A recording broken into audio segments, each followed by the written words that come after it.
बाप 4 बच्चों के साथ ट्रेन में सवार हुआ। एक सीट पर खामोशी से बैठ गया और खिड़की से बाहर देखने लगा। बच्चे नहीं, आफत थे।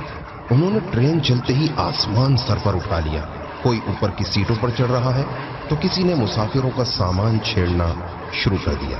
कोई चच्चा मियां की टोपी उतार कर भाग रहा है तो कोई जोर जोर से चीख कर आसमान सर पर उठा रहा है। मुसाफिर सख्त गुस्से में है। कैसा बाप है, ना इन्हें मना करता है ना कुछ कहता है। कोई इसे बेहिस समझ रहा है तो किसी के ख्याल में वो निहायत निकम्मा है।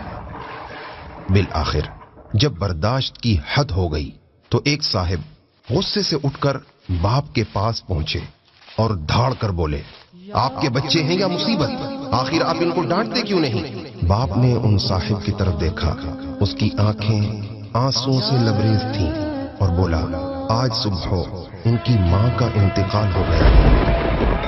मैं इनको वहीं लेकर जा रहा हूं। मुझ में हिम्मत नहीं कि इनको कुछ कह सकूं। आप रोक सकते हैं तो रोक लें। सारे मुसाफिर एकदम सन्नाटे में आ गए। एक ही लम्हे में मंजर बिल्कुल बदल चुका था। वो शरारती बच्चे सबको प्यारे लगने लगे थे। सब आबदीदा थे। सब इन्हें प्यार कर रहे थे, अपने साथ चिमटा रहे थे। जिंदगी में जरूरी नहीं कि हकायक वो ही हों जो बस हमें नजर आ रहे हों, बल्कि वो भी हो सकते हैं जो हमें नजर ना आ रहे हों।